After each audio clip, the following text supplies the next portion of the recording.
اللہ رب محمد صلی اللہ علیہ وسلم نحن عباد محمد صلی اللہ علیہ وسلم۔ معزز حاضرین و ناظرین، روزے دار کتنا خوش نصیب ہوتا ہے، اس کے تعلق سے یہ روایت آپ سماعت کریں اور پھر آج سے عزم مصمم کر لیں کہ انشاءاللہ تبارک و تعالی رمضان المبارک کا ایک روزہ بھی ہم نہیں چھوڑیں گے۔ دیکھیے حدیث پاک، آپ کا ایمان تازہ ہو جائے گا۔ میرے اور آپ کے آقا احمد مجتبی محمد مصطفیٰ صلی اللہ تعالی علیہ وآلہ وسلم کا فرمان عالی شان ہے کہ جب مومن ماہ رمضان میں بیدار ہوتا ہے اور لیٹے لیٹے کروٹیں بدلتا ہے اور اللہ تبارک و تعالی کے ذکر میں لگا رہتا ہے تو اس سے فرشتہ کہتا ہے اٹھ، اللہ تبارک و تعالی تجھ پر رحم کرے۔ پھر جب وہ اٹھ کھڑا ہوتا ہے تو اس کا بچھونا اس کے لیے دعا کرتا ہے، اے اللہ تبارک و تعالی اس کو جنت کے اعلیٰ بچھونے عطا فرما۔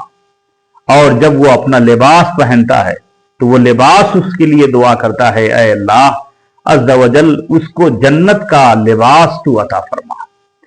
اور جب وہ بندہ مومن یعنی روزے دار جب جوتے پہنتا ہے تو وہ جوتے اس کے لیے دعا کرتے ہیں، اے اللہ تبارک و تعالی اس کو پل صراط پر ثابت قدم رکھنا۔ اور جب وہ برتن لیتا ہے تو وہ برتن اس کے لیے دعا کرتا ہے، اے اللہ تبارک و تعالی اس کو جنت کے برتن عطا فرما۔ اور جب وہ خوش نصیب وضو کرتا ہے تو پانی اس کے لیے دعا کرتا ہے، اے اللہ تبارک و تعالی اس کو گناہوں اور خطاؤں سے پاک و صاف کر دے۔ اور اگر اللہ عز و جل کے سامنے کھڑا ہوتا ہے یعنی نماز پڑھنے لگتا ہے تو اس کے لیے کعبۃ اللہ شریف دعا کرتا ہے، اے اللہ اس کی قبر کو منور اور کشادہ کر دے۔ کعبہ شریف اس کے حق میں دعا کرتا ہے اور اللہ تبارک و تعالی اس کی طرف نظر رحمت فرماتا ہے اور اللہ تبارک و تعالی ارشاد فرماتا ہے، اے میرے بندے تو جو کچھ دعا مانگے گا میں قبول فرماؤں گا۔ یہ نزہۃ المجالس کے حوالے سے یہ روایت آپ نے سماعت کی ہے۔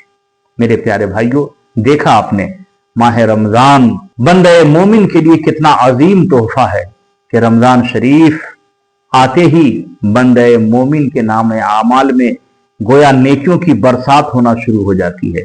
اللہ تبارک و تعالی ہمیں آپ سب کو رمضان شریف کا ادب و احترام کرنے، نماز پنجگانہ بجماعت ادا کرنے، رمضان شریف کے روزے رکھنے، نماز تراویح پڑھنے، ذکر و اذکار کرنے، اوراد و وظائف کرنے کی توفیق عطا فرمائیں۔ السلام علیکم ورحمۃ اللہ وبرکاتہ۔